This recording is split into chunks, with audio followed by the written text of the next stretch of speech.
시청자 여러분 안녕하십니까? 국내외 주요 소식 전해드리는 모두의 증시 진행의 조윤아입니다. 첫 번째 소식 전해드립니다. 국내 제약사 삼천당 제약이 글로벌 블록버스터 안과 치료제 아일리아의 바이오시밀러 비젠프리에 대해 식품의약품 안정처로부터 품목 허가를 받았습니다. 삼천당 제약은 22일 공시를 통해 자사 아일리아 바이오시밀러 비젠프리가 국내 식약처로부터 바이알 및 프리필드 시린지 제형 허가를 획득했다고 밝혔습니다. 아일리아는 미국 제약사 리제네론이 개발한 안과 치료제로 습성 황방변성, 당뇨병성 환방부종 등 주요 안과 질환에 널리 사용되고 있습니다. 이번 허가로 비잔프리는 습성 연령 관련 황방변성, 망막 정맥 폐쇄형 황방부종, 당뇨병성 황방부종, 병적 근시로 인한 맥락막 신생혈관 등 오리지널 제품과 동일한 적응증을 확보했습니다. 삼성단제약은 환자들의 치료 옵션을 확대하는 동시에 해외 시장 진출에도 속도를 내고 있습니다. 같은 날 회사는 아일리아 바이오시밀러 SCD-411에 대해 폴란드, 체코, 헝가리, 루마니아 등 동유럽 8개국과 독점 판매권 및 공급 계약을 체결했다고 공시했습니다. 계약 조건은 공개되지 않았지만 회사는 향후 유럽 시장을 교두보 삼아 글로벌 경쟁력을 강화하겠다는 계획입니다. 삼천당제약은 이미 복수의 글로벌 파트너십을 확보하며 K바이오 대표주자로 주목받고 있는 가운데 이번 허가와 해외 계약이 안과 치료제 시장 판도에 어떤 변화를 가져올지 관심이 집중되고 있습니다.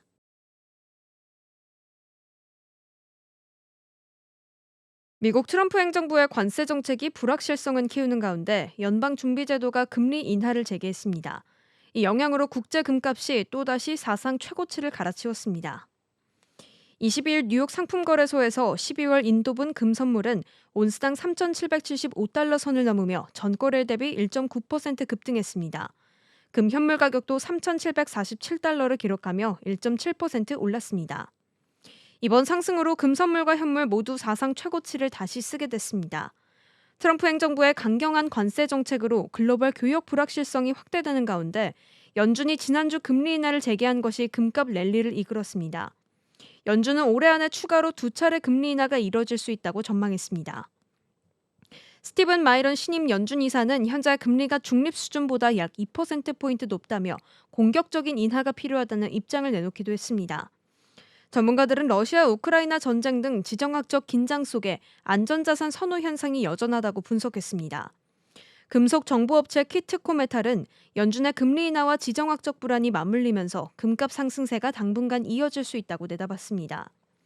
사상 최고치를 다시 쓴 국제금값, 불확실성이 해석되지 않는 한 안전자산 선호는 앞으로도 이어질 것으로 보입니다.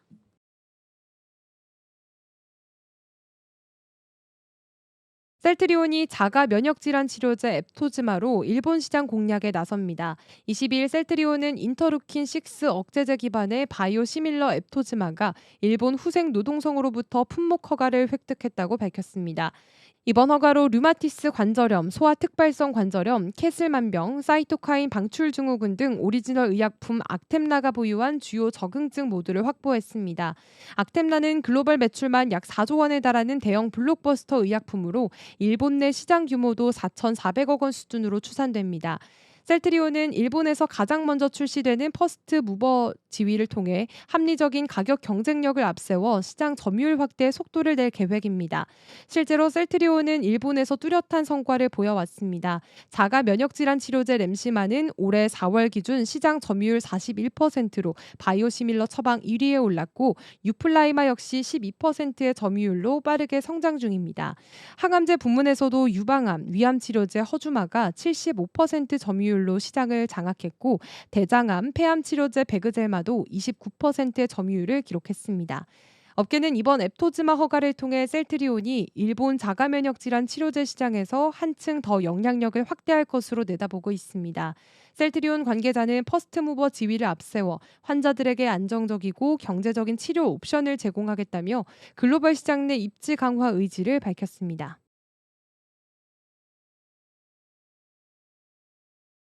정부가 주 4.5일제 도입 논의를 본격화하면서 경제계가 깊은 우려를 나타내고 있습니다. 22일 대한상공회의소 산하 연구기관은 임금과 노동 생산성 추이 및 근로시간 단축 영향 보고서를 통해 한국의 시간당 노동 생산성이 OECD 평균보다 낮다는 점을 지적했습니다. 한국의 시간당 생산성은 44.4달러로 미국, 독일, 프랑스보다 크게 뒤처진 상황입니다. 이런 상태에서 노동시간만 줄이면 인력 확보 부담이 커지고 기업 경쟁력이 떨어질 수 있다는 게 재계 입장입니다. 정부는 연내 실노동시간 단축지원법을 국회에 제출할 계획입니다.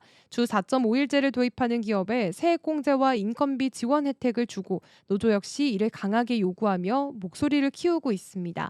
특히 전국금융산업노조는 임금 5% 인상과 함께 주 4.5일제를 요구하며 총파업을 예고했습니다. 그러나 평균 연봉이 1억 원을 넘는 은행권 노조의 요구에 대해 여론은 싸늘한 시선을 보내고 있습니다. 경제계는 제도 시행 시 양극화 심화도 우려합니다. 대기업 공공기관은 임금 보전이 가능하지만 중소기업은 인건 부담으로 채용 확대가 어렵고 오히려 일감 축소와 임금 저하로 이어질 수 있다는 지적입니다. 이미 중소기업 다수는 인력난에 시달리고 있어 제도 도입 시 납기 차질과 경영난이 불가피하다는 목소리도 나옵니다.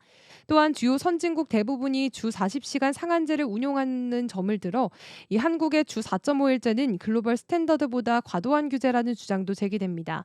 한국은 이미 지난 15년간 연간 근로시간이 400시간 이상 줄어들며 OECD 국가 중 가장 큰 폭으로 단축된 바 있습니다. 재계는 근로시간 단축 자체보다 생산성 혁신과 근로문화 개선이 선행돼야 한다며 노란봉투법 등 경영 환경을 악화시킨 입법들에 이어 주 4.5일제까지 추진되면 기업 경쟁력이 크게 흔들릴 것이라고 경고했습니다.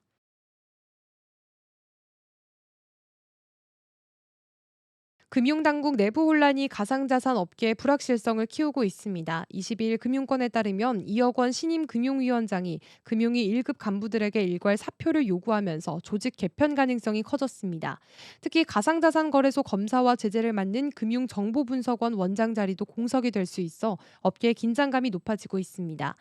FIU는 거래소 제재와 인허가를 전담합니다. 현재 업비트는 고객 확인제도 위반으로 과태료 부과 절차가 8개월째 결론이 나지 않았습니다. FIU 원장 교체가 이뤄질 경우 제재 결과가 더 늦어질 수밖에 없고 이는 곧 다른 거래소에도 영향을 미칩니다. 업비트의 과태료 수위가 사실상 업계 가이드라인 역할을 하기 때문입니다. 제재가 과도할 경우 일부 거래소는 존폐 위기를 맞을 수 있다는 우려도 나옵니다. 이와 맞물려 가상자산 사업자 갱신 신고도 지연되고 있습니다. 제도상 3년마다 사업자 갱신 신고를 해야 하지만 현재 5대 거래소 중 갱신이 완료된 곳은 단 한 곳도 없습니다. 금융당국이 결론을 내릴 때까지 자격은 연장되지만 업계는 언제 어떤 결론이 날지 모른다는 불확실성 속에서 영업을 이어가야 하는 상황입니다. 가상자산업계 관계자는 제재든 신고 수리든 빠른 결론이 필요하다며 불확실성이 길어질수록 경영상 가장 큰 리스크로 작용한다고 토로했습니다.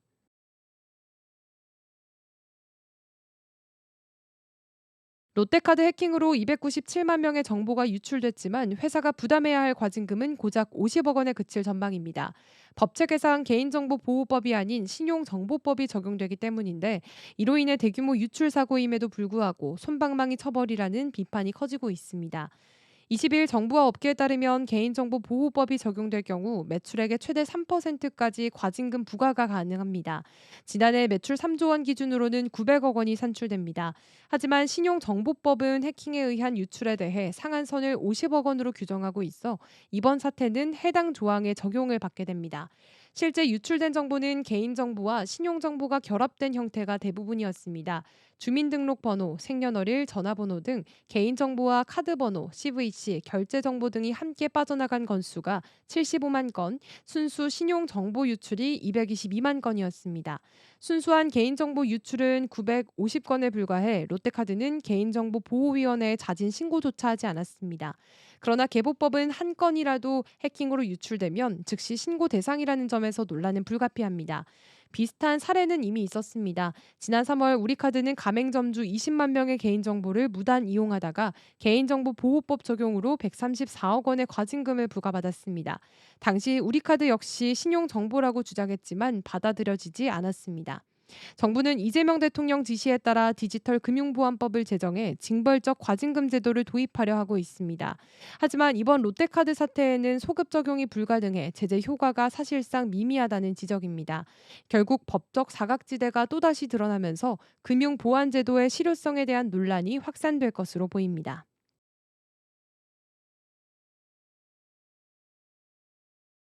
트럼프 대통령이 H-1B 비자 신청 수수료를 기존 $1,000에서 무려 $10만 달러로 인상하는 행정명령에 서명하면서 글로벌 IT 업계, 특히 인도 IT 기업들이 거센 충격을 받고 있습니다. 인도는 H-1B 비자의 최대 수혜국으로 2023 회계연도 기준 수혜자의 72%가 인도 출신일 만큼 의존도가 높습니다. 타타 컨설턴시 서비스, 인포시스, 테크, 마힌드라 등 대형 IT 기업 주가는 3에서 6% 급락했고 중소형 IT 기업은 더 큰 타격을 입었습니다. 글로벌 무역 갈등으로 기술 지출이 위축된 상황에서 이번 비자 규제까지 겹치며 업황 전망에 먹구름이 들이운 겁니다. 업계는 특히 중소형 기업의 충격이 클 것으로 보고 있습니다. 대형사들은 이미 현재 고용 비중을 늘리며 비자 의존도를 줄여왔지만 중소기업은 상대적으로 인도 인력 파견 비중이 높기 때문입니다. 일각에서는 이번 조치가 오히려 미국 기업들의 비용 부담을 키워 역효과를 낳을 수 있다고 지적합니다. 마이크로소프트, 구글, JP모건 등 이미 인도 현지에 글로벌 역량센터를 운영 중인 미국 기업들이 오프쇼어 모델 확대에 더 속도를 낼 수 있다는 겁니다. 전 테크 마힌드라 CEO 찬더 프라카시 구르나니는 이번 조치는 지정학적 세력권 전쟁이라며 미국이 외국인 근로자와 유학생 모두를 배제하는 신호를 주고 있다고 비판했습니다. 블룸버그 인텔리전스도 기업들은 미국 내 고비용 모델을 감수하거나 인도 등 해외로 업무를 이전할 수밖에 없는 상황이라고 분석했습니다. 전문가들은 단기적으로는 인도 IT 수출업계의 실적 충격이 제한적일 수 있지만 장기적으로는 글로벌 IT 기업 밸류에이션에 위험 프리미엄이 붙을 수 있다고 전망했습니다. 결국 이번 비자 규제가 글로벌 기술 공급망과 인력 시장에 구조적 변화를 불러올 가능성이 커지고 있습니다.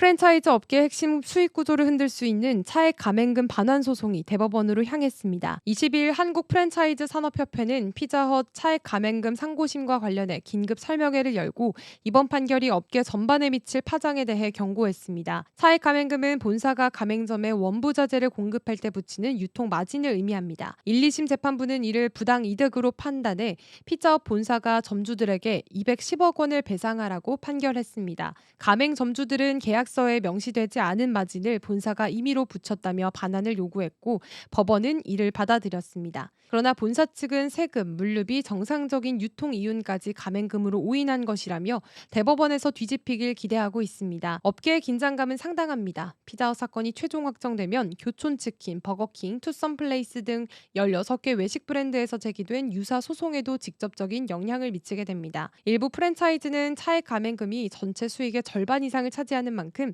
수익 모델 자체가 흔들리고 로열티 중심의 정률제 수익 구조로 전환 압박이 거세질 수 있습니다. 특히 중소 가맹본부는 소송 리스크와 수익성 악화로 사업 철수 가능성까지 거론됩니다. 업계는 물건을 판매하면서 제조사가 마진을 붙이는 건 당연한데 이를 모두 반환하라는 판결은 산업 기반을 무너뜨릴 수 있다고 호소했습니다. 다만 지난해 7월 가맹사업법 개정으로 필수 품목과 공급 가격 산정 방식을 계약서에 명시하도록 의무화하면서 향후 분쟁 가능성은 줄어들 것이라는 반론도 나옵니다. 하지만 이미 진행 중인 소송 결과에 따라 업계 전반의 계약 관행과 사업 모델이 대대적으로 재편될 수 있다는 점에서 긴장감이 고조되고 있습니다.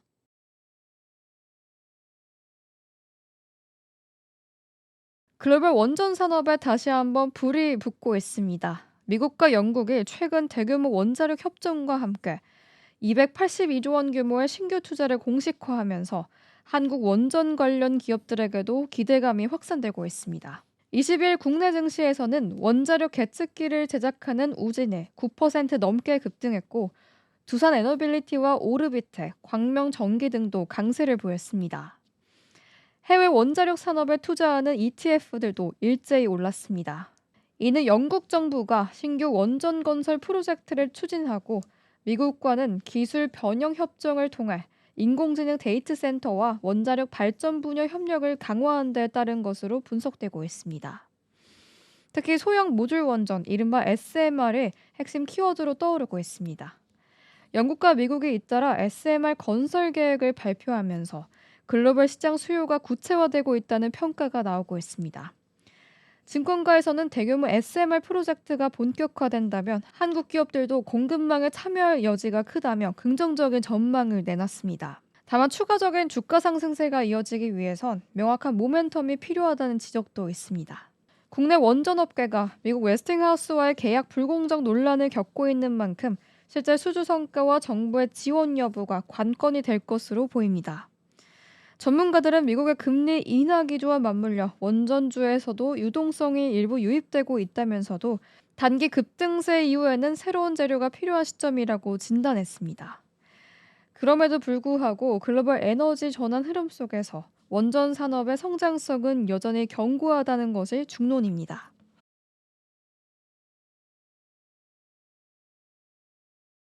삼천단제약이 개발한 황반병성 치료제 바이오시밀러가 국내 품목 허가를 받으면서 주가가 폭등했습니다. 식품의약품안전처 의약품 통합정보 시스템에 따르면 삼천당제약의 비젠프리는 20일 공식 허가를 획득했습니다. 이 제품은 글로벌 블록버스터 의약품인 아일리아의 복제약으로 지난달 유럽의약품청으로부터 시판 허가를 받은 데 이어 국내에서도 판매길이 열리게 되었습니다. 아일리아는 지난해 전 세계에서 약 13조 원 규모의 매출을 기록한 대표적인 황반변성 치료제입니다. 따라서 삼천당제약의 비젠프리 출시가 본격화된다면 글로벌 안과치료제 시장에서 국산 바이오시밀러가 새로운 경쟁 구도를 만들어낼 가능성이 전망되고 있습니다. 이 같은 기대감은 즉각 주가에 반영됐습니다. 이날 정규장 거래에서 사상 최고가인 26만 1,000원을 기록한 데 이어서 애프터 마켓에서도 5% 넘게 상승하며 27만 원의 거래를 마쳤습니다. 투자자들은 국내외 시장 진출 확대와 함께 향후 로열티 및 기술 수출 기회 확대 가능성에 주목하고 있습니다. 전문가들은 유럽과 한국에서의 허가를 계기로 삼천당제약이 북미 시장 진입까지 가속화될 경우 글로벌 바이오 의약품 시장에서 K-바이오의 입지를 한층 강화할 수 있을 것으로 보고 있습니다.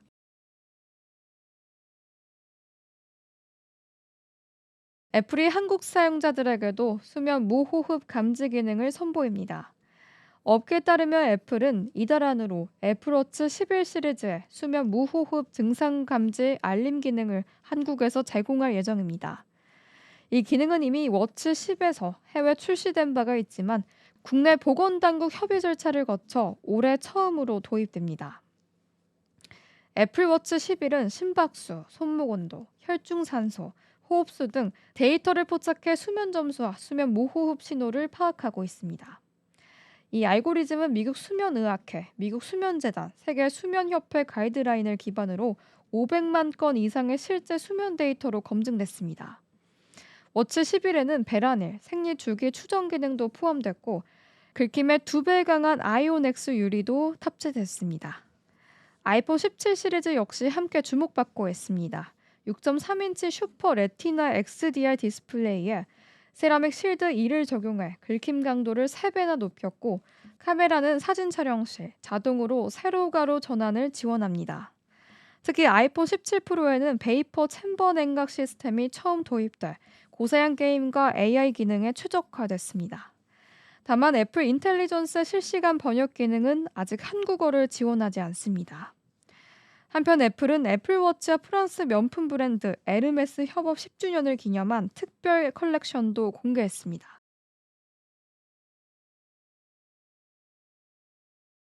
바이오넥스가 글로벌 바이오의약품 위탁 개발 생산 시장 확대에 발맞춰 충북 오송에 대규모 증설 투자를 단행합니다. 회사는 기존 송도와 오송 공장이 사실상 최대치로 가동되는 상황에서 글로벌 수요 증가에 대응하기 위해 새로운 상업용 생산시설 건설을 공식화했습니다.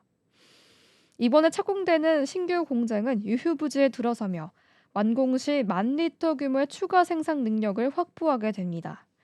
이에 따라 바이넥스의 총 생산 능력은 22,000리터 이상으로 늘어나 기존 대비 약 2배 수준이 됩니다. 설비에는 5,000리터급 대양 배연기와 정제 장비 2기를 비롯해 공정 자동화 시스템, 디지털 관리 플랫폼 등이 도입돼 글로벌 제약사들까지 까다로운 품질 요구에 대응할 수 있도록 설계됐습니다. 바이넥스는 최근 200억 규모의 바이오시밀러 생산 계약을 체결하며 CDMO 산업에서 입지를 강화하고 있습니다. 특히 미국 FDA와 유럽 EMA 인증을 모두 갖춘 생산 시설이 제한적인 가운데 중형 규모 다품종 생산을 소화할 수 있는 경쟁력이 투자 포인트로 꼽힙니다. 회사는 오는 2026년 말 공장 가동을 목표로 하고 있으며 향후 시장 상황에 따라 오송부진의 추가 증설도 검토하고 있습니다. 바이넥스 관계자는 이번 증설은 단순히 생산량 확대를 넘어서 글로벌 CMO 시장에서 한 단계 도약할 수 있는 발판이 될 것이라고 강조했습니다.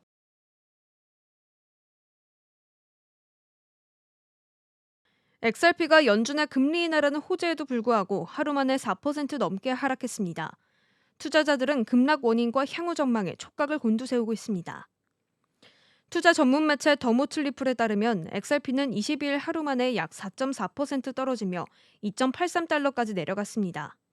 이번 조정은 뚜렷한 개별 악재보다는 암호화폐 시장 전반의 동반 약세와 레버리지 청산이 복합적으로 작용한 것으로 풀이됩니다. 연준은 지난해 12월 이후 처음으로 금리를 인하하며 추가 인하 가능성까지 시사했습니다. 그러나 점도표에서는 2026년 예상 인하 횟수가 시장 기대보다 적게 나타났습니다. 단기적 호재에도 불구하고 장기적 불확실성까지 커지면서 일부 투자자들의 매도세를 자극한 것입니다. 암호화폐 데이터 기업 카이코의 애덤 모건 메카시 연구 책임자는 연준 발표 직후 펀딩 비율이 급등하면서 과도한 투기적 포지션이 쌓였고 작은 가격 하락이 연쇄 청산을 불러와 급락이 가속화됐다고 분석했습니다. 한편 규제 측면에서는 긍정적인 뉴스도 있었습니다. 미국 증권거래위원회가 현물 암호화폐 ETF 승인 절차를 간소화하는 규정 개정을 의결하면서 앞으로 더 많은 ETF 상품이 시장에 진입할 수 있게 된 것입니다. 전문가들은 이번 하락을 암호화폐 시장 특유의 변동성 사례로 보고 있습니다. XRP가 국제결제 시장 혁신의 잠재력을 가지고 있지만 경쟁 심화와 높은 변동성 속에 투자 비중은 신중하게 가져가야 한다는 조언도 이어지고 있습니다.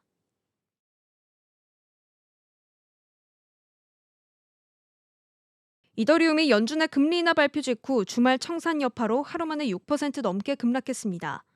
투자 전문 매체 더모틀리플에 따르면 이더리움은 22일 4,186.97달러에 거래되며 24시간 동안 6.4% 하락했습니다. 주말장에서는 강제 청산이 발생하면서 전체 암호화폐 시장이 동반 약세를 보였고 이더리움도 예외는 아니었습니다. 이번 조정은 지난주 연준의 기준금리 인하 발표 이후에 나타났습니다. 2024년 12월 이후 처음 단행된 금리 인하는 본래 호재로 해석될 수 있지만 레버리지 포지션 청산이 겹치면서 단기 하락세를 키운 것으로 분석됩니다. 이더리움은 지난 1년간 88% 상승하며 투자자들에게 높은 수익을 안겼습니다. 특히 아이쉐어즈 이더리움 트러스트 등 ETF로의 자금 유입이 꾸준히 이어지며 강세장이 유지되고 있다는 평가가 나옵니다. 전문가들은 이번 급락을 시장에서 흔히 볼 수 있는 조정 과정으로 해석합니다.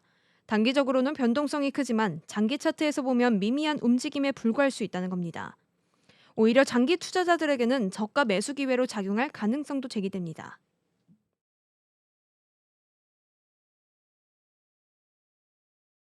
세계 최대 자산운용사 블랙롤이 한국 증시에 이미 38조 원 가까운 투자를 하고 있는 것으로 나타났습니다. 최근 이재명 대통령과의 회동에서 대규모 투자 의지를 밝힌 데 이어 국내 주요 기업의 큰손 주주로서 영향력이 더욱 주목됩니다. 기업 분석기관 한국 CXO 연구소에 따르면 블랙록이 지분 5% 이상 보유한 국내 상장사는 모두 10곳, 이들 지분 가치 합계는 전날 종가 기준 37조 7,692억 원에 달했습니다. 국내 증시 전체 시가총액의 1.1%에 해당하는 규모입니다.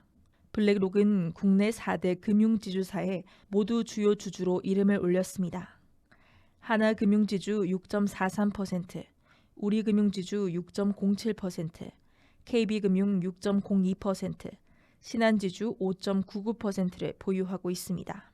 삼성 계열사 지분도 눈에 띕니다. 삼성전자 5.07%, 삼성 SDI 5.01%, 삼성 E&A 5%를 확보했습니다. 이 밖에도 네이버, 포스코홀딩스, 코웨이도 블랙록의 주요 투자 종목입니다. 이 가운데 삼성전자 블랙록 보유 지분 가치는 무려 25조 4,431억 원으로 이재용 회장의 삼성전자 지분 가치 8조 2,509억 원의 3배를 넘습니다. 오너일가 전체 지분 가치 24조 5,993억 원을 합쳐도 블랙록의 삼성전자 투자 규모에는 미치지 못했습니다. 이 뒤를 KB금융, 네이버, 신한지주, 하나금융지주, 우리금융지주, 포스코홀딩스 등이 이었습니다. 전문가들은 블랙록을 슈퍼 독수리에 비유하며 국내 기업 지배 구조에도 상당한 영향력을 행사할 수 있다고 평가합니다. 오일선 한국 CXO 연구소 소장은 삼성전자처럼 최대 주주 측 지분이 20% 수준인 기업은 블랙록을 우호 지분으로 유지하는 것이 경영권 방어에 중요하다고 설명했습니다. 한편 레리 핑크 블랙록 CEO는 지난 20일 뉴욕에서 이재명 대통령과 만나 한국을 아시아, 태평양 AI 수도로 육성하기 위한 대규모 투자와 협력을 약속했습니다. 단순한 외국인 투자자가 아니라 주요 기업의 경영 환경까지 좌우할 수 있는 초대형 주주로서 블랙록의 행보에 시장의 이목이 쏠리고 있습니다.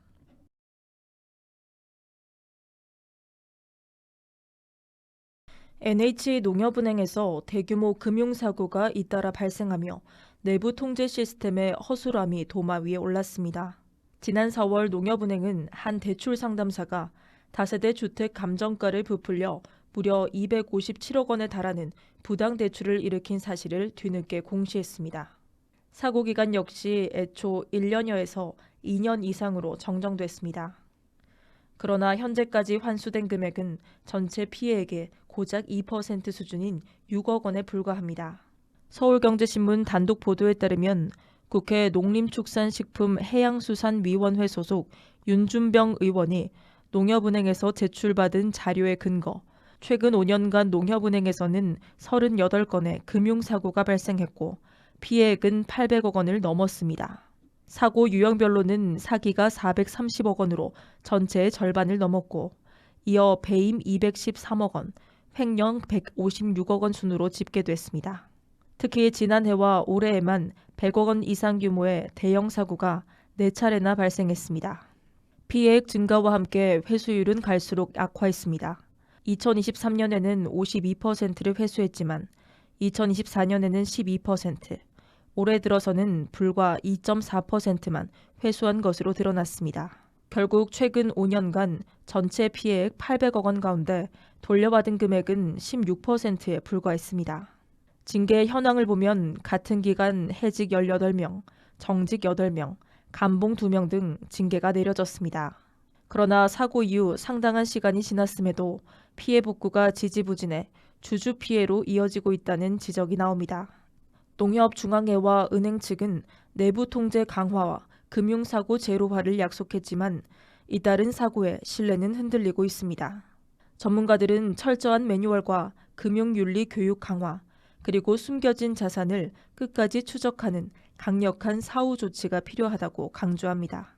국회에서는 제도 개선을 통한 금융사고 예방과 함께 작은 사고라도 엄격한 징계와 사법적 책임을 물어야 한다는 목소리가 커지고 있습니다.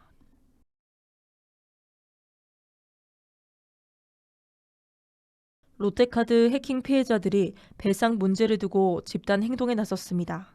서울경제신문 단독 보도에 따르면 기업 구조조정 전문 로펌 로집사는 다음 달부터 피해자를 모집해 롯데카드의 기업회생을 신청할 계획이라고 밝혔습니다. 기업회생은 빚을 갚기 어려운 기업이 법원의 감독 아래 채권자와 협의해 부채를 조정하고 경영을 정상화하는 제도입니다. 로집사 측은 채무자 회생 및 파산에 관한 법률에 따라 회생 신청을 추진하겠다는 입장입니다. 이 법에 따르면 채권자들이 자본금의 10% 이상에 해당하는 채권을 확보하면 신청이 가능합니다. 롯데카드의 자본금은 약 3,737억 원, 따라서 3,704억 원 규모의 채권이 모이면 회생 신청이 이론적으로 가능해집니다. 피해 보상액을 1인당 30만 원으로 계산하면 약 12만 명이 동참하면 요건 충족이 가능합니다. 로집사 측은 피해자 모집에 나서 채권단 지위를 확보하고 증자나 지분 매각을 통해 채권 변제를 압박하겠다는 보관입니다.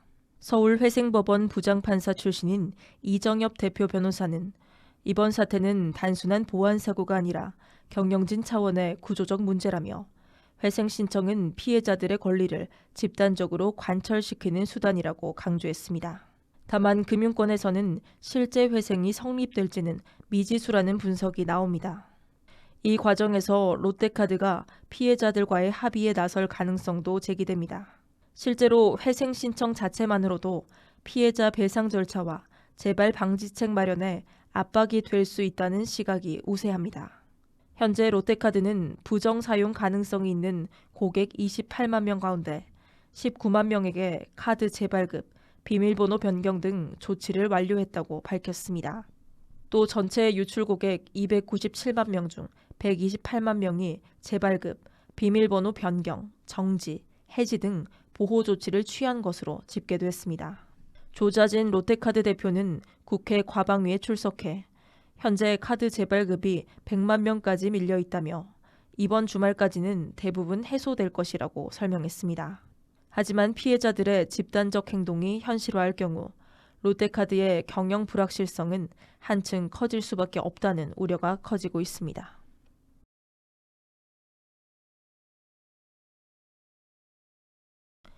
주요 연기금이 미국 임대주택 시장에 대규모 자금을 출자하는 방안을 검토하고 있습니다.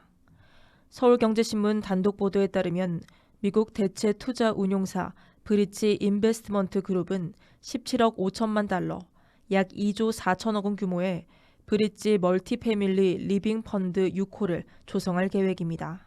이 펀드는 내년 초 조성이 완료되는 대로 미국 33개 주 임대주택에 투자됩니다.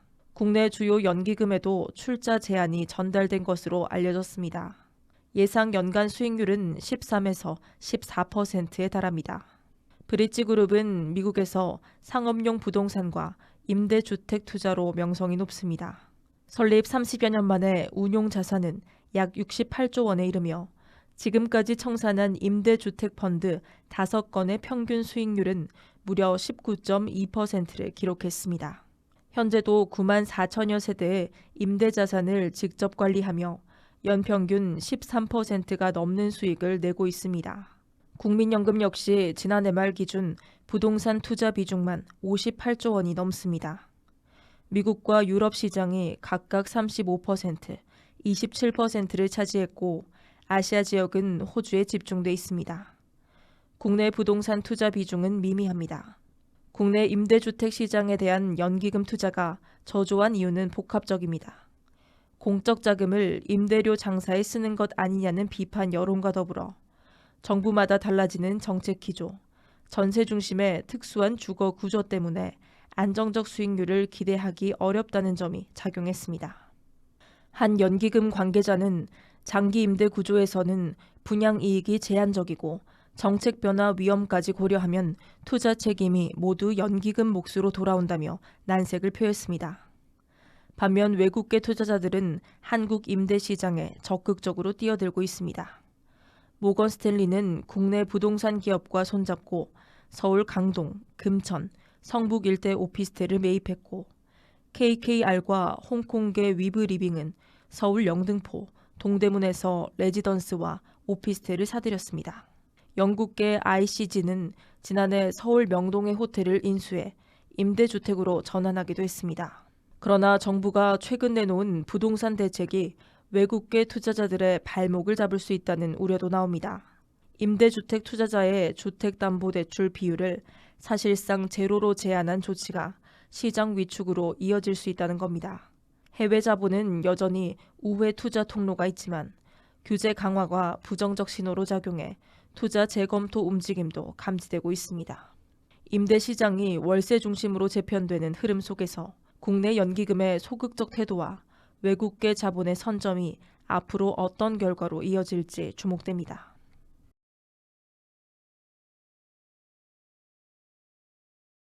삼성전자의 고대역폭 메모리 HBM 시장 반전이 가시화되고 있습니다.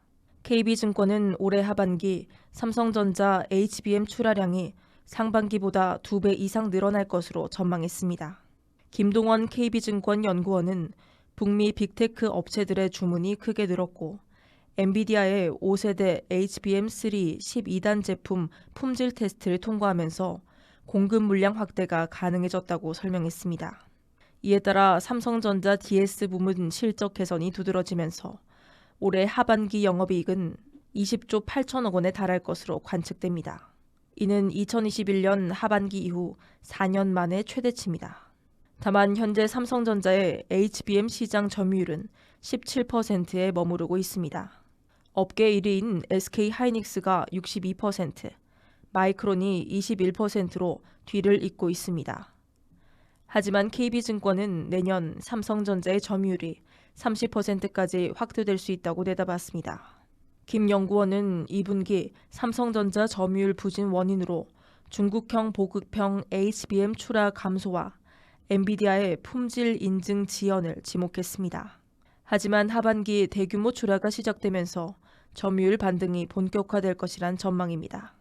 특히 엔비디아 HBM3 12단 공급이 가시화된 데다 차세대 6세대 HBM 공급 가능성까지 열리면서 삼성전자는 향후 2년간 점유율을 크게 끌어올릴 기회를 잡게 됐습니다.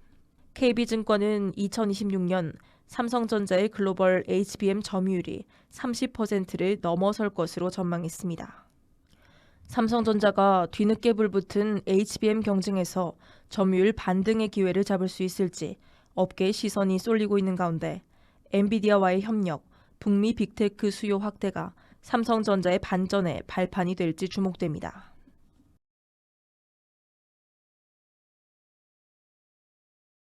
소형 모듈 원자로 SMR 시장 확대 기대감이 커지고 있습니다. NH투자증권은 두산 에너빌리티가 글로벌 핵심 파트너사들의 대형 계약에 힘입어 내년부터 본격적인 수주에 나설 것이라고 전망했는데요.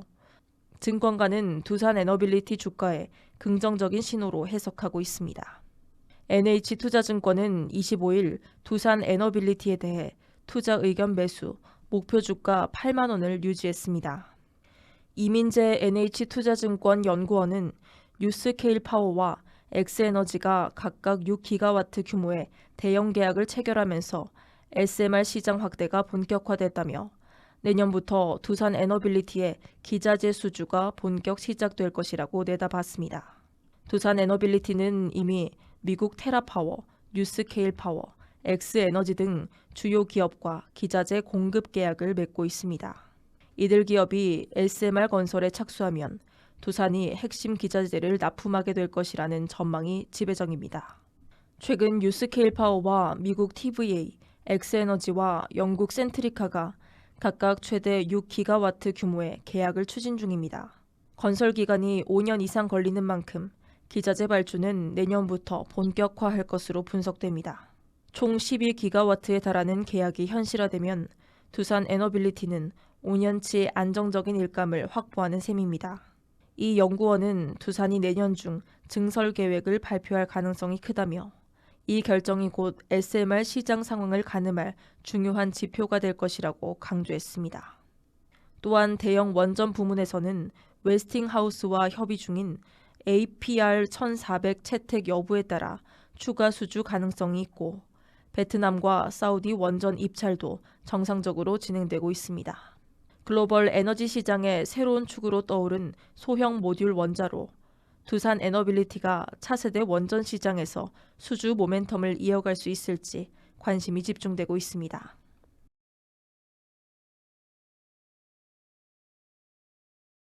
개인 투자자들이 금으로 몰려들고 있습니다.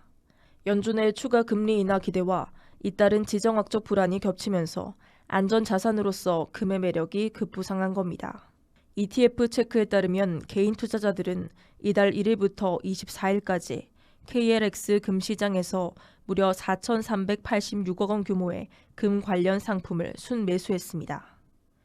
7월 261억 원, 8월 845억 원과 비교하면 불과 2달 만에 수십 배로 급증한 규모입니다. 특히 금 관련 상장 지수 펀드 ETF에도 개인 자금이 대거 유입됐습니다. 에이스 KRX 금 현물과 타이거 KRX 금 현물에서 각각 1,278억 원, 1,013억 원이 순매수되며 두 ETF는 한 달간 17% 안팎의 수익률을 기록했습니다. 이는 같은 기간 코스피 상승률을 2배 가까이 웃도는 수준입니다. 국제 금값은 연일 사상 최고치를 경신 중입니다. 23일 뉴욕 상품거래소에서 국제 금 선물은 트로이 온스당 3,775달러를 돌파했고 국내 금 현물 가격 역시 그램당 17만 7,960원으로 신고가를 새로 썼습니다. 전문가들은 금값 랠리의 배경으로 미국 통화정책 전환과 글로벌 지정학적 긴장을 꼽습니다. 연준이 올해 안에 추가 금리 인하에 나설 것이라는 관측이 확산된 가운데 러시아, 우크라이나 전쟁 장기화, 중동 무력 충돌 등 불확실성이 금 수요를 자극하고 있다는 분석입니다. 글로벌 투자은행들도 강세 전망을 잇따라 내놓고 있습니다.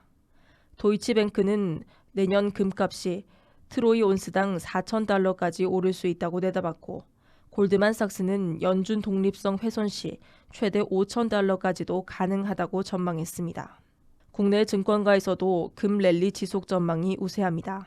최혜찬 상상인증권 연구원은 역사적 사이클로 보면 평균 24개월간 200% 가까운 상승률을 보여왔다며 현재 흐름이 이어진다면 내년 말까지 상승세가 지속될 수 있다고 분석했습니다. 다만 단기 과열을 경계하는 목소리도 나옵니다. 최근 한 달간 금값은 18% 급등하며 급등세가 과열될 경우 변동성 확대가 불가피하다는 지적입니다. 금융투자업계는 분할 매수와 중장기적 접근을 권고하고 있습니다. 사상 최고치를 연일 갈아치우는 금값, 안전자산에 대한 쏠림 현상이 언제까지 이어질지 투자자들의 관심이 집중되고 있습니다.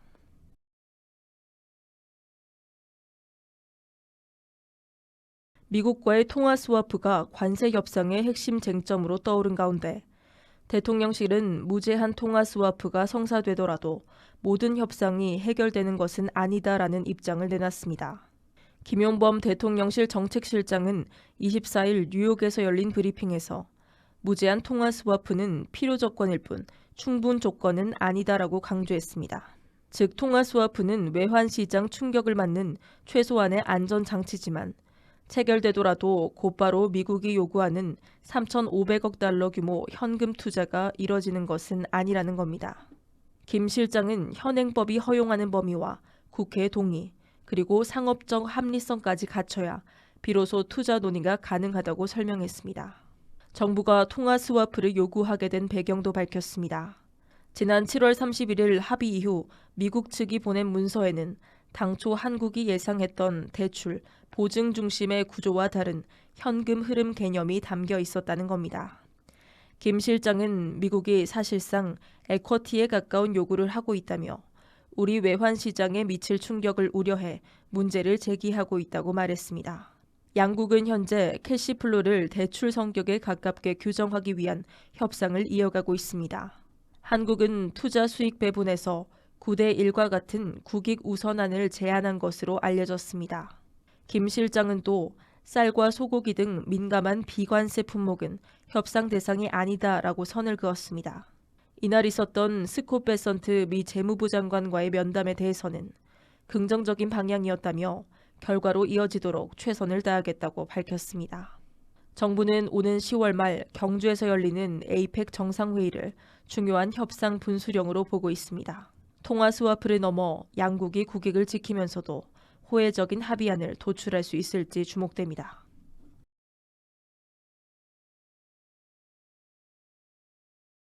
올해 세수 결손 규모가 당초 예상보다 더 커질 것으로 전망됐습니다. 기획재정부는 24일 올해 국세 수입 전망치를 369조 9천억 원으로 재추계했습니다. 이는 지난 6월 전망치보다 2조 2천억 원 낮춘 것으로 올해 세수 결손 규모는 12조 5천억 원에 이를 것으로 보입니다. 애초 정부는 지난해 예산안 편성 당시 올해 국세 수입을 382조 4천억 원으로 잡았지만 경기 둔화와 기업 실적 부진으로 수입 기반이 약해졌고 소비 심리도 위축되면서 두 차례에 걸쳐 전망치를 낮춰 잡았습니다. 이번 재추계의 주요 요인은 환율 하락입니다. 올해 상반기 원달러 환율은 평균 1,439원이었지만 6월에서 8월엔 1,379원으로 급락했습니다. 이에 따라 수입품 부가가치세 수입이 줄면서 세수는 2조 4천억 원 감소할 것으로 예측됐습니다. 유류세 탄력세율 인하 연장 조치로 교통세 수입은 9천억 원, 배달 라이더 등 영세 인적 용역 소득자에 대한 소득세 환급 확대 정책으로 종합소득세는 1조 1천억 원 줄어들 전망입니다. 반면 근로소득세는 성과급 확대 등의 영향으로 2조 8천억 원 늘고 주식시장 하락 덕분에 농어촌 특별세도 1조 1천억 원 더 거칠 것으로 전망됩니다. 하지만 코스닥 거래 위축으로 증권거래세는 7천억 원 줄어들 것으로 예상됐습니다. 재정에 미치는 영향에 대해 정부는 큰 문제가 없다는 입장입니다. 매년 6에서 7조 원 규모의 불용 예산이 발생하는 만큼 이번 세수 결손은 별도의 대책 없이도 감당할 수 있다는 설명입니다. 기획재정부는 내년부터 매년 9월 세수 재추계를 의무화하는 법 개정을 추진 중입니다. 정부 관계자는 올해 세수 결손 오차율은 3.3%로 과거 10년 평균인 4.8%보다 낮은 수준이라고 강조했습니다. 하지만 지난해에 이어 올해도 두 자릿수 규모의 세수 결손이 불가피해지면서 재정 운영과 정책 신뢰성에 대한 우려는 여전히 남아 있습니다.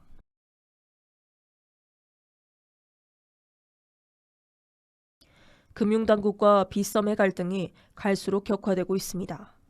금융감독원은 30일 업비트, 코인원, 코빗 등 주요 거래소 대표들을 불러 가상자산 시장 현안을 논의할 예정입니다. 하지만 빗썸은 초청 명단에서 빠질 수 있다는 관측이 나옵니다.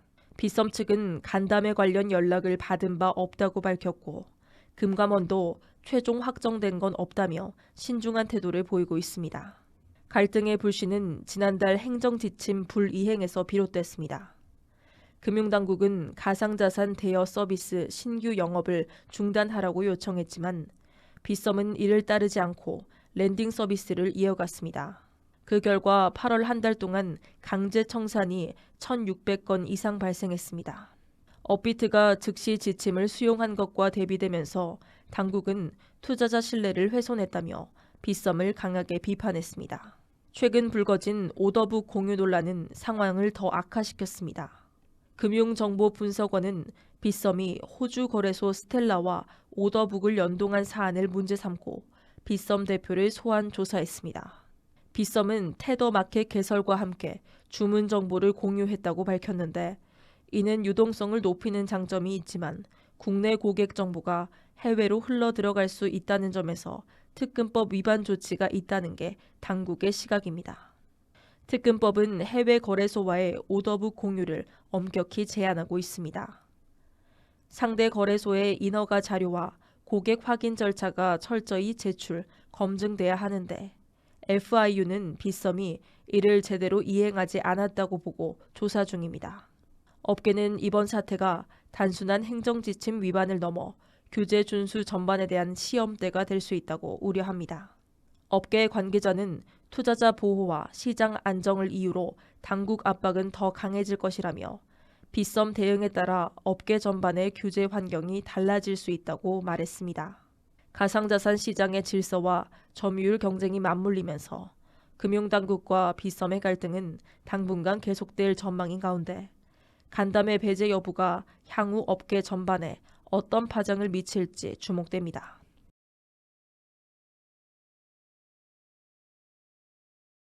국내외 주요 소식 전해드리는 모두의 증시, 오늘 준비한 소식은 여기까지입니다. 본 방송에서 제공하는 정보는 투자 판단에 대한 조언일 뿐 해당 종목의 가치 혹은 상승 하락을 보장하진 않음을 알려드립니다. 시청해주신 여러분 고맙습니다.